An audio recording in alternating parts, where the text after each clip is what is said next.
తులారాశి. తులారాశి వాళ్ళకి ఈ నెల 19వ తారీఖు నుంచి చాలా బాగుంటుంది. ఎందుకంటే మీ రాశిలోనే శుక్రుడు వచ్చేస్తాడు. ఇంతకుముందు నీచ స్థితిలో ఉండడం వల్ల అంత అద్భుతమైన ఫలితాలు లేవండి. 19వ తారీఖు నుంచి మీ రాశ్యాధిపతి శుక్రుడు మీ రాశిలో ఉండడం గొప్ప అదృష్టం. మీకు అద్భుతమైన ఫలితాలు ఉంటాయి. శుక్రుడు ఉండడం వల్ల ముఖ్యంగా కళాకారులే చాలా బాగుంటుంది మీకు. అంటే మీ రాశిలోనే కళాకారులు ఉన్నారు. కళాకారులు సినిమా రంగంలోనూ, టెలివిజన్ రంగంలోనూ, అలాగే అనేక రకాలుగా కళాకారులు ఉన్నారు. వాళ్ళందరికీ బాగుంటుంది. వాళ్ళకైనా మిగతా వాళ్ళకి బాగుంటుందా? అందరికీ బాగుంటుంది. తులారాశి వాళ్ళకి ఎవరున్నారో వాళ్ళందరికీ కూడా శుక్రుడికి ఫలితాలు ఉంటాయి. ఇప్పుడు అందంగా ఉండడము, ఆహ్లాదకరంగా ఉండడము, విశేషమైన ఫలితాలు పొందడానికి అవకాశాలు ఎక్కువ ఉన్నాయి. ముఖ్యంగా ద్వితీయ భావాన్ని గురుడు చూస్తాడండి. అంటే గురుడు చూడడం వల్ల ఏమవుతుందంటే మీకు ధన సంపాదన విషయంలో ఏమాత్రం అడ్డు రాదు. ధన సంపాదన పెరుగుతుంది కూడా. ఈ నెల మొత్తం కూడా గురుడు దృష్టి ఉండడం వల్ల అద్భుతమైన ఫలితాలు ఉన్నాయి. అలాగే ఖర్చు పెట్టేస్తుంటారు కూడా. అంతేకాకుండా గాయకులకి సెకండ్ భావం చూస్తాం కాబట్టి వాళ్ళకి కూడా మంచి కాలం అని చెప్తా ఉండే వాళ్ళకి గాయకులకి అంటే అంతేకాకుండా కొంతమంది సంగీతం పాడతారు కదా, సంగీతం విద్వాంసులకి వాళ్ళకి చాలా బాగుంటుంది. అంతేకాదండి, మీకు ఈ సెకండ్ భావం బాగుండడం వల్ల కంఠధ్వని బాగా ఎక్కువ మాట్లాడే శక్తి ఉంటుంది. మీ తమ్ముళ్ళని, తోబుట్టువుల్ని కలుస్తారు. వాళ్ళ వలన మీకు మంచి యోగవంతంగా ఉంటుంది. కుజుడు దృష్టి 3వ భావానికి ఉండడం వల్ల ధైర్యం, ప్రతి పనుల్లోనూ ధైర్యం ఉండడానికి అవకాశాలు ఎక్కువ ఉన్నాయి. అన్ని రంగాల్లోనూ ముందంజలో ఉండడానికి ఎక్కువ అవకాశాలు ఉంటాయండి. కుజుడు అద్భుతాన్ని ఫలితాలు ఇస్తాడు. పైగా మీ ఏ పని తలపెట్టినా ఆ పనిలో కూడా విజయం సాధించడానికి, శుభవార్తలు వినడానికి తులారాశి వాళ్ళు చాలా బాగుంటుంది. ముఖ్యంగా ఈ నెల 19వ తారీఖు నుంచి చాలా బాగుంటుందండి. అద్భుతమైన ఫలితాలు ఉంటాయి. తులారాశి వాళ్ళకి 4th భావం కూడా గురుడు చూస్తున్నాడు. 4th భావాన్ని గురుడు చూడడం వల్ల చక్కగా మీరు విద్యలో బాగా రాణిస్తారు. సంగీతం పట్ల బాగా రాణింపు ఉంటుందండి. ముఖ్యంగా బంగారం కొనుక్కోవడము, అలాగే మంచి మంచి బట్టలు, వాహనాలు మంచి వృద్ధి అవుతూ ఉంటాయి మీకు. మీ అమ్మగారి యొక్క ఆరోగ్య పరిస్థితి, ఆర్థిక పరిస్థితి కూడా చాలా చాలా బాగుండడానికి అవకాశాలు ఎక్కువ ఉన్నాయి. ఏదైనా పంచమస్థానాల శని మీకు టెన్షన్స్ క్రియేట్ చేస్తూ ఉంటాడు. ఈ ప్రతి చిన్న విషయంలో టెన్షన్స్ పడుతుంటారు. ఏం టెన్షన్స్ పడకండి. మీ పిల్లల విషయంలో కానీ లేకపోతే జనరల్గా మీకు టెన్షన్స్ ఉంటాయి. భయపడాల్సిన అవసరం లేదు. శని అంటే ఆడపిల్లల కారకులు కాబట్టి ఆడపిల్లల విషయంలో చిన్న చిన్న ప్రాబ్లమ్స్ రావడానికి అవకాశం ఉంది. దానివల్ల మీరేమీ అంతగా ఆలోచించిన విషయం లేదు. 6వ భావంలో రాహు ఉన్నాడు, తో కలిసి చంద్రుడు 18, 19 తారీఖుల్లో మీకు చంద్రరాహులు ఉంటారు. అంటే 6వ భావంలో. అంటే ఏంటంటే మీరు ఏ పని అంటే ఏ ఎగ్జామ్స్ రాసినా మీరు విజయం సాధిస్తారు. మీకు ఉన్నతంగా రాణించడానికి అవకాశాలు ఉన్నాయి. 6వ భావంలో రాహు భూములు, గృహాలు, వాహనాలు, సర్వ సౌఖ్యాలు కలిగించడానికి అవకాశం ఎక్కువ ఉంది. 18, 19 తారీఖుల్లో చంద్రుడితో కలిసి రాహు కాబట్టి చంద్రుడు ఇచ్చే శుభ ఫలితాలు కూడా రాహు ఇస్తాడండి మీకు. అంటే ఆయన మీకు అద్భుత 10th హౌస్ లార్డ్ అయ్యాడు. ఒక అద్భుతమైన ఫలితాలు ఉండడానికి అవకాశాలు ఎక్కువ ఉన్నాయి. ఏదేమైనా మీకు 7వ భావాన్ని శని చూస్తున్నాడు కాబట్టి కొద్దిగా భార్యాభర్తల విషయంలో కానీ, బిజినెస్ పార్ట్నర్స్ అంటారు కదా, వ్యాపారంలో కొద్దిగా చిన్న చిన్న ఆటంకాలు ఎదురవడం అవకాశాలు ఉన్నాయి. చిన్న చిన్న ప్రాబ్లమ్స్ వస్తాయి, మనస్పర్ధలు వస్తాయి. ఏదేమైనా గురుడు అష్టమంలో ఉన్నాడు. 6వ భావాధిపతి 8వ భావంలో ఉన్నాడు. చంద్రుడితో కలిసి ఉన్నాడు. అంటే గజకేసరి యోగంలో ఉన్నాడు. తరంకి వచ్చే ధనయోగం ఉంటుందండి. అంటే మీరు ప్రమోషన్స్ కొట్టడము, అదే మీకు ఏరియర్స్ రావడము, లేకపోతే సడన్గా మీకు ఉద్యోగంలో మార్పులు రావడము, ఉన్నతంగా ప్రమోషన్స్ రావడము, లేకపోతే మీరు ఏదైనా బిజినెస్ చేస్తే ఆ బిజినెస్లో బాగా డబ్బు సంపాదించడము, ఇవన్నీ మీకు రావడానికి అవకాశాలు ఎక్కువ ఉన్నాయి. అంటే ధనం అనేది మీకు అనేక రకాల మీకు రావడానికి అవకాశం ఉంది, డౌటే లేదు.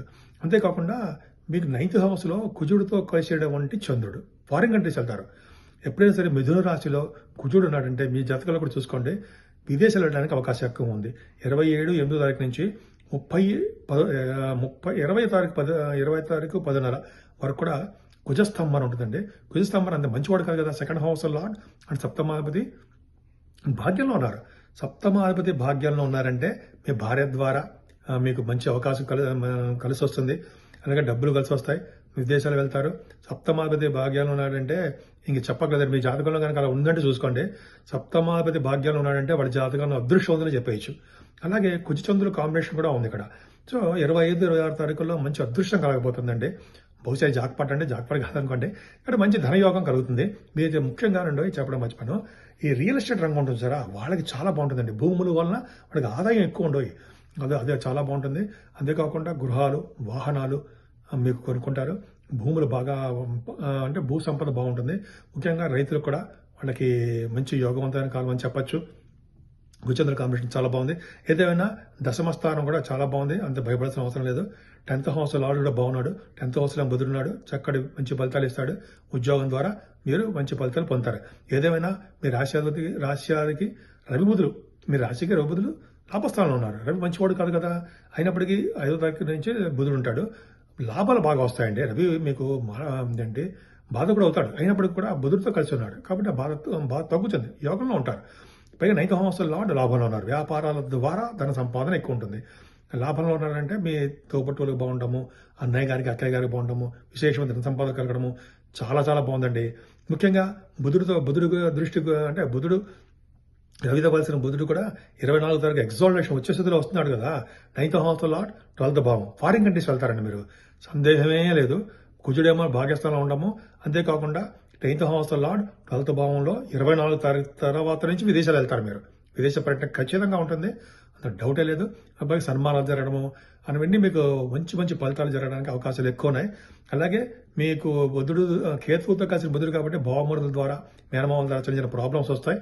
మతపరమైన సంబంధమైన విశేషాల్లో బాగా డెవలప్ అవుతారు. సన్మానాలు మీకు ఎక్కువ జరుగుతుంటాయి. విదేశాలు వెళ్ళడం ఖాయంగా ఉంటుంది. ముఖ్యంగా మీరు పూజించవలసిన దేవుడు అమ్మవారిని పూజించడం వల్ల శుభ ఫలితాలు మీకు ఎక్కువ ఉంటాయి. ఈ నెలలో మన పూజించవలసిన దేవుడు అంటే 12 రాశుల వాళ్ళకి మేషరాశి నుంచి మీనరాశి వరకు కూడా పూజించవలసిన దేవుడు వినాయకుడు అండి. ఈ సెప్టెంబర్ నెలలో మనకి వినాయక చవితి వస్తుంది 7వ తారీఖుని. కొన్ని కంట్రీస్లో, అమెరికా వంటి దేశాల్లో 6వ తారీఖున వస్తుంది.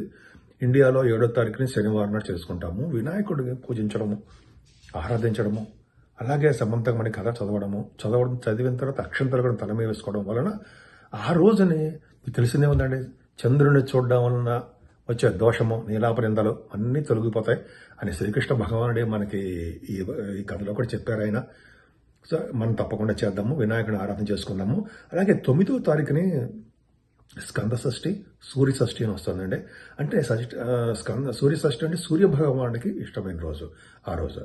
అంతేకాకుండా సుబ్రహ్మణ్య స్వామి, వీరిద్దరిని పూజించడం వలన చాలా మంచి ఫలితాలు ఉంటాయి. అన్ని రాసుల వాళ్ళు కూడా ఈ పూజించాలి.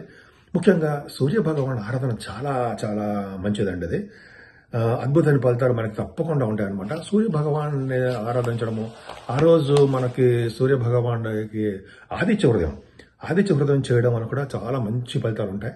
ఆదిత్య హృదయం సూర్య భగవానుడు నమస్కార ప్రియుడు కదండి. ఆయన నమస్కారం చేయడం వల్ల మంచి ఫలితాలు ఉంటాయి. అంతేకాకుండా చక్కటి ఆరోగ్యాన్ని, ఐశ్వర్యాన్ని ప్రసాదించేవాడు సూర్య భగవానుడు మాత్రమే అంటే సూర్య భగవానుడు ఇస్తాడండి.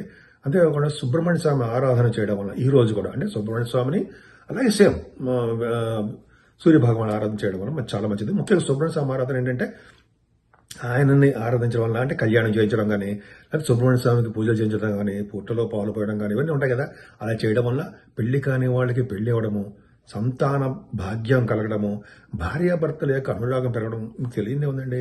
సుబ్రహ్మణ్య స్వామి ఆరాధన చేసి ఎంతో అద్భుతమైన ఫలితాలు ఉంటాయని ఒకే రోజు రావడం సూర్య భగవానుడిది, అలాగే మన సుబ్రహ్మణ్య స్వామి షష్ఠి రావడం చాలా అద్భుతం అండి. ఈ రోజు వీలుంటే ఉపవాసం ఉండండి. ఉపవాసం అంటే పొద్దున టిఫిన్ చేయొచ్చు, భోజనం చేయొచ్చు, రాత్రికి మాత్రం భోజనం చేయకుండా పిండి పులిహారం ఏదో చేసి తింటే చాలా మంచి ఫలితాలు వస్తాయి. వినాయకుడి ఆరాధన చాలా అద్భుతమైన ఫలితాలు ఉంటాయి. సూర్య షష్ఠి, స్కంద షష్ఠి అద్భుతమైన ఫలితాలు. అలాగే ఈ నెల 18వ తారీఖున అండి మహాలయ పక్షాలు వస్తున్నాయి. మహాలయ పక్షాలు చాలా పవర్ఫుల్ కదా. అంటే పితృదేవతల్ని మనకి చాలా సంతృప్తి పరిచే రోజు అనమాట. మనం అంటే అందరూ కాదండి, తల్లిదండ్రులు లేని వాళ్ళు చేస్తారు ఇదంతా కూడా. పిండ ప్రదానం చేయడము, అలాగే దానాలు చేయడము. ఈ రోజు అంటే 15 రోజులు ఉంటుంది ఈ మహాలయ పక్షాలని. అలా చేయడం వల్ల ఏమవుతుందంటే పితృదేవత సంతోషిస్తారు. ఈ సంతోషించడం వల్ల ఏమవుతుందంటే మనకి వంశం వృద్ధి అవుతుందండి. గోత్రం వృద్ధి అవ్వడము, వంశ వృద్ధి అవ్వడం ఉంటాం కదా, ఈ వృద్ధి అవుతుంటుంది. దానాలు, పండితులకి దానాలు ఇవ్వడము, బట్టలు సమర్పించడం వల్ల అద్భుతమైన ఫలితాలు ఉంటాయండి. అందుకని చూడండి, ఈ నెల మొత్తం కూడా మన పెద్దల్ని ఆరాధించాలని చెప్పి నెల మొత్తం కూడా పెట్టారు. అందుకని పెళ్లిళ్ళు అవి చెయ్యం కదా, కార్యక్రమాలు, శుభకార్యాలు చెయ్యం ఈ నెల మొత్తం కూడా. కాబట్టి మనం ఈ మహాలయ పక్షాల్లో పితృదేవతలను పూజించి తర్పణాలు, దానాలు, పిండ ప్రదానాలు ఉంటాయి కదా. తల్లిదండ్రులు లేని వాళ్ళు నేను చెప్పేది ఎవరో ఒకరు ఉన్న వాళ్ళకి చేస్తే మంచిది. మరీ ముఖ్యంగా అంటే వినాయకుడిని, సుబ్రహ్మణ్య స్వామిని, సూర్య భగవాన్ని ఆరాధన చేయడం వల్ల ఈ 12 రాశి వాళ్ళకి ఎవరైనా చేయొచ్చండి. చేయడం వల్ల అద్భుతం ఫలితాలు, మంచి ఫలితాలు, శుభ ఫలితాలు వస్తాయి. చక్కటి ఆరోగ్యవంతంగాను, ఐశ్వర్యవంతంగాను, ఎటువంటి కోర్టు కేసులు కానీ, ఎటువంటి ప్రాబ్లమ్స్ లేకుండా మనశ్శాంతిగా, ఆనందోత్సవాలతో ఆనందంగా ఉండేట్టుగా మీరు ఉండాలని ఆ సూర్య భగవానుడిని నేను మనస్ఫూర్తిగా కోరుకుంటున్నాను.